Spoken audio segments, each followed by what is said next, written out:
I want to thank everybody for being here tonight. And if you're listening and you've been carrying the weight of depression, I want you to know this space is for you. We don't take what you're going through lightly. Your feelings matter. Your struggles are real, and you deserve care, understanding, and patience as you navigate them. That's why we have our special guest back for the second time, because the conversation about depression and coping deserves more than just a quick mention. That it deserves depth, honesty, and compassion. Without further delay, I'd like to welcome back Lisa. Lisa, how you doing tonight? I'm doing great. Just a little tired, but I'm here. Nice. Okay, so we're gonna jump right into it. How would you describe your childhood or your hometown experience? Well, my hometown experience, it was pretty good because back then it was really safe to me, really safe. But um the growing up was really rough and it carried on to my adulthood very strongly. Yeah. You care to share a little more about that? Well, it was a lot of bullying going on from elementary to junior high, and it was like the light skin versus the dark skin thing. And I was poor, didn't dress like everybody else, didn't get my hair done. um I had eczema real bad, all my arms, my legs. People teased me because of that. And it was really rough, and I had to fight almost every day from people, bullying me, teasing me. And I wasn't protected as a kid. I wasn't protected by my parents. There was no going up to the school and talking to any parents. It was just like, you know, basically to me, I felt like it was said, deal with it.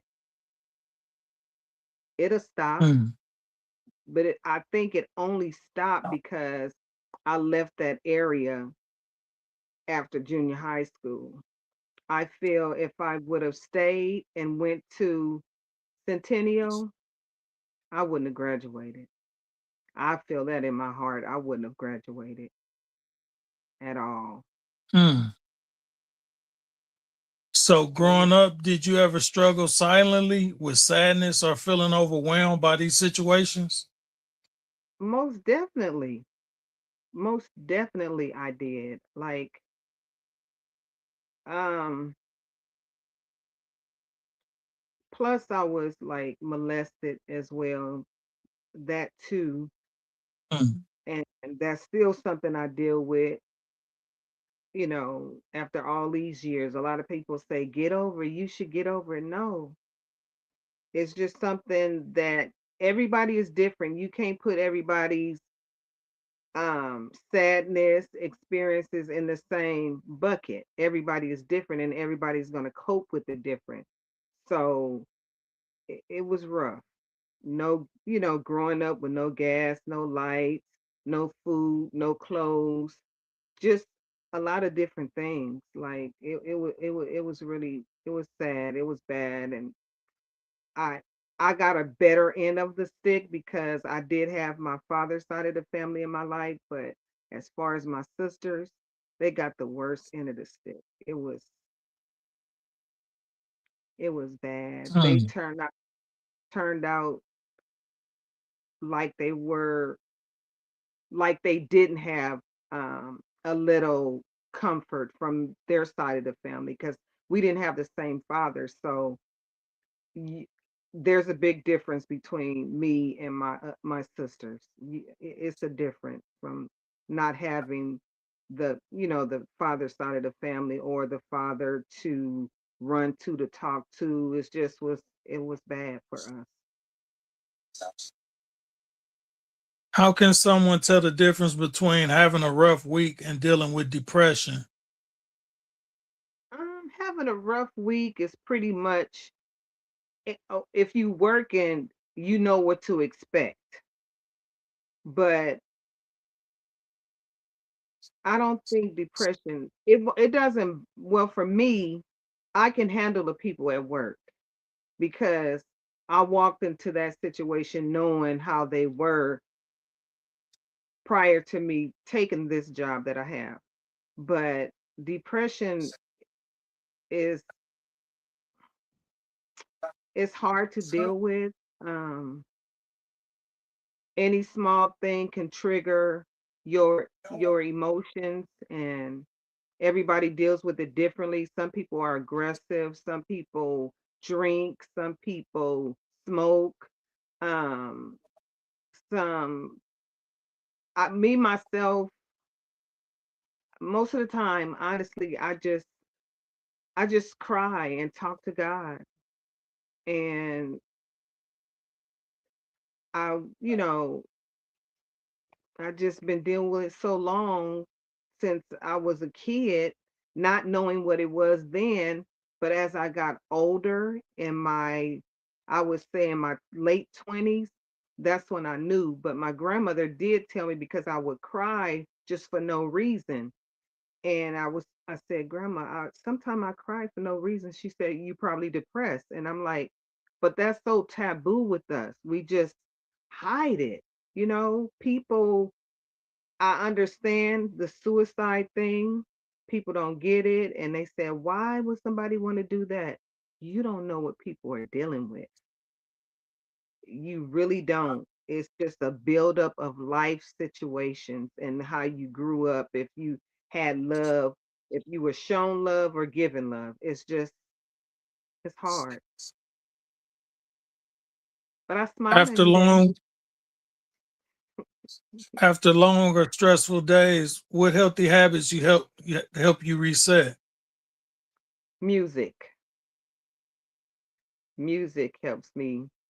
I love music. My mother's not here, and my father, he's here, but both of my parents listen to music, so I am a music connoisseur. I love all types of music. If you can give me just a couple of lyrics, or you can give me a snippet of a beat, and I'm gonna know what the song is from the 50s on up. Anything, just about. I Music gets me through. And I mean, sometimes it depends on what type of music I'm listening to. It makes me cry. So, crying helps me. I cried today while I was sitting with the little old lady listening to a song. I started thinking about my mother. So, you know, um, yeah, music. So I know you say you like all kind of music, but do you have a favorite genre? Um, oh God. I love R&B. Um, Marvin Gaye is like my true go to. A lot of the oldies, like back in the Mm, 60s, because they were really talking about life situations. I am a true Marvin yeah. Gaye. Yeah, he was deep.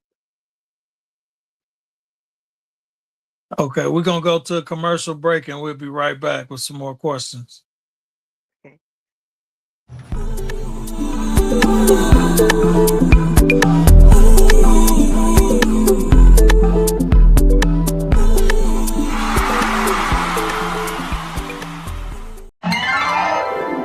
Yes, I'm here at Made in Compton Store. Getting a gift for my homegirl. Happy birthday. From Made in Compton Store. Yeah.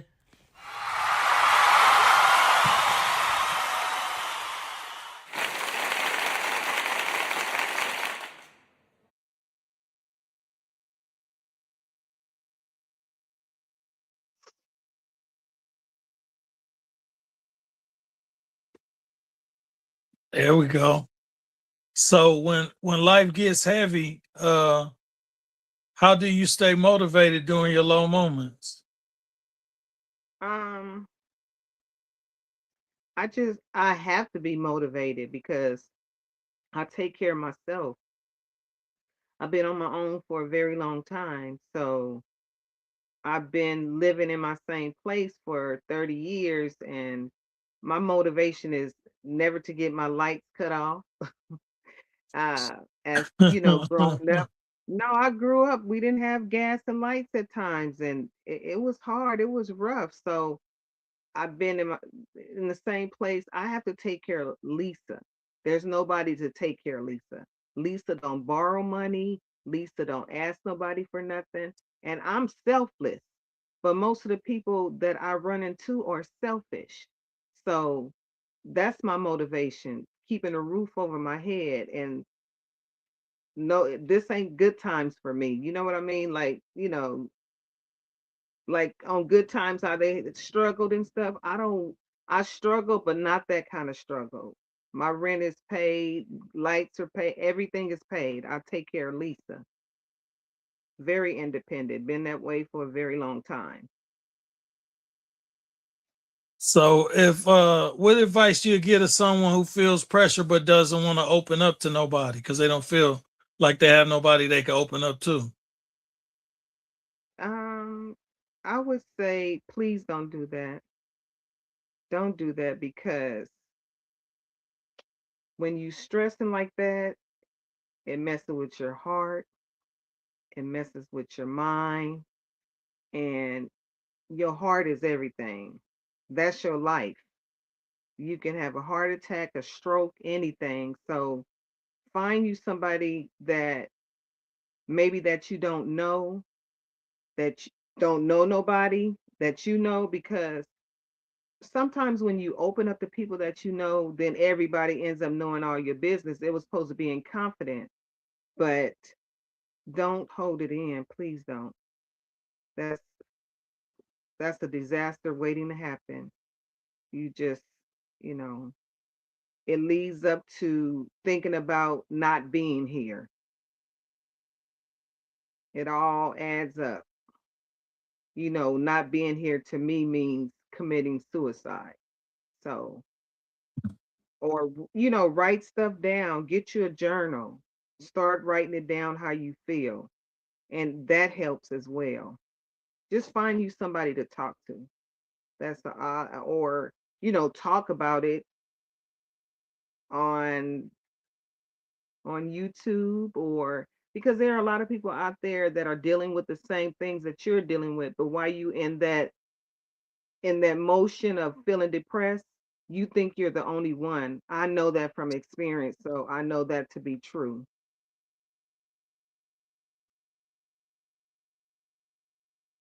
So, what personal or professional goals you keep to keep yourself focused during the emotionally challenging times? Oh, my goal, honestly, um, is to get my CCW. I started, but I didn't do the background check in time, so I have to restart the whole process again. And I mean, I aim very well. So um and then I would want to be in like different what am I let me, what- I want to be a professional shooter. You know what I mean? Like competition wise. That's my goal. So I Oh, said okay. I want to start going back to the shooting range and practicing solo. What achievements are you most proud of overcoming, especially mentally or emotionally? Okay. First and foremost, I always said growing up that I would never do drugs. And people always say, oh, you can't never say never. I said never. I've never tried any weed. I don't smoke cigarettes. I never tried any drugs, no ecstasy, no none of that, no lines, no none of that. So that was something I always said I wouldn't do. I've never even tried it. So that is a plus. Congratulations. Yeah, never even, and Absolutely. nobody That's a could, major achievement. yeah, nobody could influence me because, yeah, both of my parents, I saw it growing up. I saw every drug you can name. Believe me, I saw it with my own eyes and it's being used. So that way, and I seen the after effects of it through my whole life. So yeah. And what was the other part? Other question? Mentally or emotionally. Um, I have my days. I can't say that um I'm all good, and I have my days, but you got to stay away from the triggers. I knew what my trigger was in the past 5 years. So, as much as I didn't want to separate from the trigger, I had to separate from the trigger because I was happy at one point, and then when things weren't going good, it's just you drop down like you going 10 feet under the ground.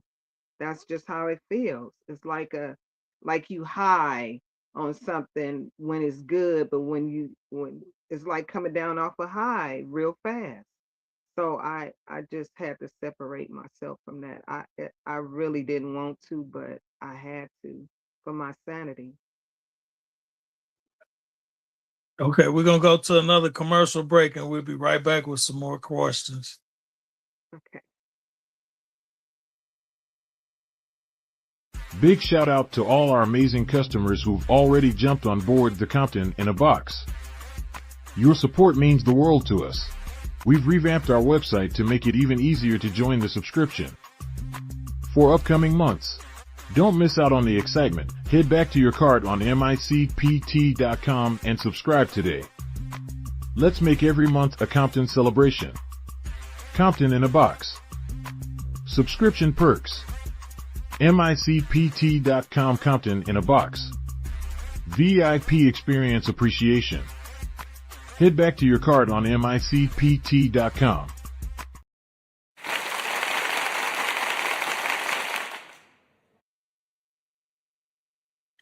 So, Lisa, how do you protect your mental health while pursuing success? Stay away from the negativity and keep it pushing, because you do it. No, seriously. You doing it for you. You're not doing it for anybody else. So you got to stay away from the negativity and keep your life going on what you want to do because people will hold you back. People get jealous. People just do it for you and don't worry about nobody else. Keep it pushing.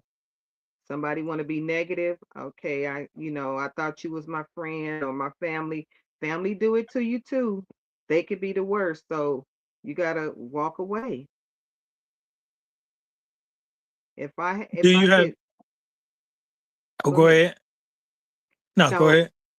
I don't regret giving my life up for, taking care of family. I don't regret it, but I wish it would have been at a different time in my life that I had to give up uh, probably like 15 years of my life, maybe more, 20 years. So you, I'm gonna be nice. Family will do it to you all the time, quicker than a friend will, and that's all I have to say. Do you have a role model who showed you how to cope in healthy ways? Mm, Well, I do have a friend, Sonora. I can always call her. She always lifts me up. She just she's just a breath of fresh air. And friends that I have that I where I used to work at the hospital, they still have my back. They still love me. They still, look out for me. It's just many people, but it's like I said, it's more outside people than it is your family. Now, I do have some family that, I do communicate with, and my auntie Michelle, she helped raise me. So when I'm down and out, and because she knows me from when I was a kid to a grown woman, so I could call her anytime, and she got my back, and she calms me down because she knows me, and we're just alike, like the depression and stuff. So my auntie and Sonora and other friends. Oh, it's always good to have people that you could call that can, help give you some guidance and shed some light on the situation. Exactly. Any time of the night I can call, any time of the morning. They right there. So, how do you describe your personality? Has it changed throughout life experiences? Mm, you know what? I It has changed because I've come a little secure in myself. I still have issues with insecurities about myself being teased and bullied, but for the most part, I am like the life of not the actual party, but I am the life of the party. When I'm the person that when things are going bad, I'm gonna make you laugh. I make everybody laugh. I make everybody smile.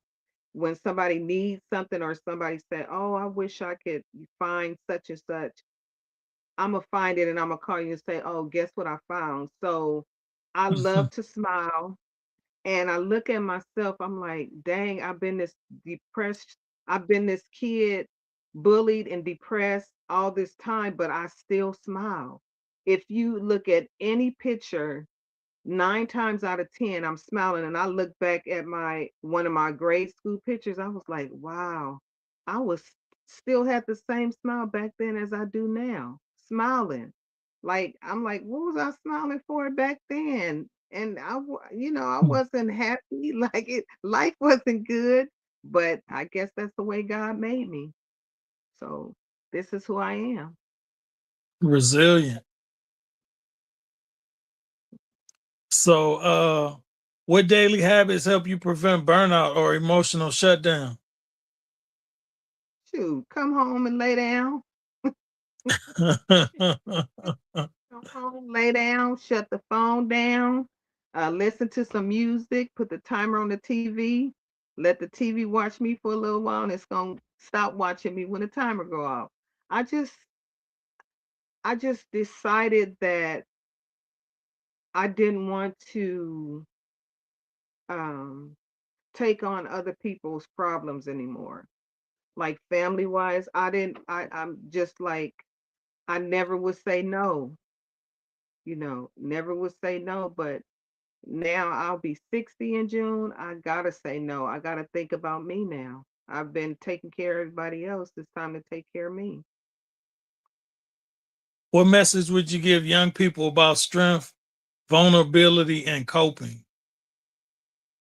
Um, first and foremost, first and foremost, God is your strength. I have to give it to Him. If it wasn't for Him, I wouldn't be here. Um, when when you know Him and have Him in your life, everything comes natural. So I'm learning that, and I'm talking to him and reading and just trying to that's all that's I mean, the way the world is now, that's pretty much all we need now. That's all we can have because it's not getting any better. So you just have to rely on yourself and rely on God and find you a counselor and somebody that you trust to support you in any way. What does real resilience mean to you?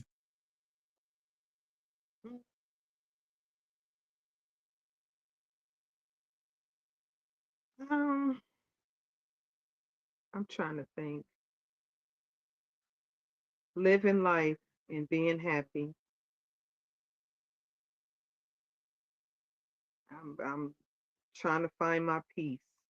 I was everybody's peace, but I'm trying to find my peace. Being able to bounce back from everything. Oh, all the I have to. I really have to. Like, I just want the kids to just don't be a follower. Please don't be a follower. Be yourself. Be something that somebody want to follow you. Don't be the follower. And when they want to follow you, make sure it's positive. You doing something positive. Because we have some smart chocolate children in this world. And, they just looking for somebody to love them. That's it. Just give these kids love, and parents, make sure you tell your kids you love them and show it. Not just by materialistic things, but physical touch, spending time and hugs, and just, I'm telling you, it'll make a difference in your children's lives. I don't I honestly, I'm just gonna say this and be real about it. I don't know what love is from a mother. So, parents, make sure I know my mother loved me, but there was no action with it. There was no verbal, there was no physical, there was none of that. But at the end of the day, I know why she didn't do it. I know because she didn't have it. So she didn't have it to give me. So this is an important thing I'm telling the parents. Show your kids you love them. It's not with money, not with materialistic things, but with love, real love.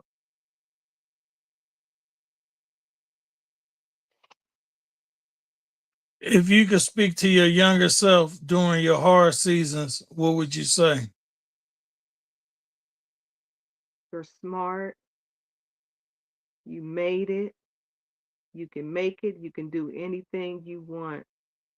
Just keep pushing. Keep pushing. I- Is there anything else about your journey, especially lessons about coping that you want people to know about? Uh, I mean, just like speaking to children, protecting children, speaking to kids about how to protect themselves from people that are related to you or so-called friends that would do something to you that's not supposed to be done. Don't hold it in. Talk about it. Tell somebody about it. We're gonna go to another commercial break, and then we're gonna go to the final thought. Okay. Step into the store, feel the vibe so pure. Young Christian, eternal faith, love's the only cure. Wear your hope on your sleeve, let your spirit glow. Support the youth, let their dreams grow. Young Christian, eternal faith.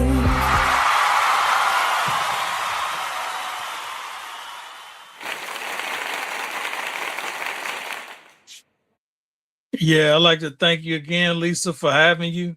Look, I feel like this is an ongoing episode, like it's become episodic. So I'm gonna have to have you on the show again so we could talk some more about it. Because the way of the world right now, a lot of people going through a lot of stuff. So I think it's a good outlet to, tell them how you cope and how you get by and keep yourself strong.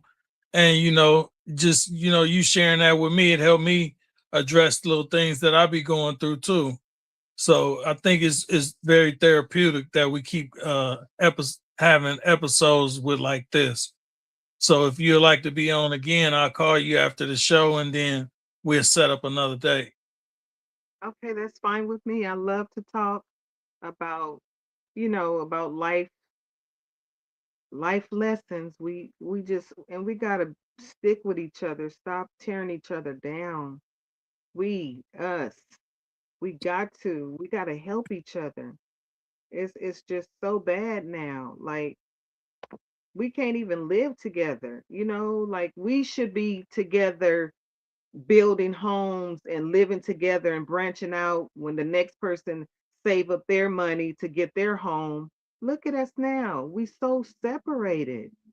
Like, come on, you guys. I want this, and we got to teach our kids this as well. It starts I from totally agree. yes, it starts early. So yeah, I'm gonna go ahead and I'm gonna say an African proverb. It say if you want to go fast, go alone. If you want to go far, go together.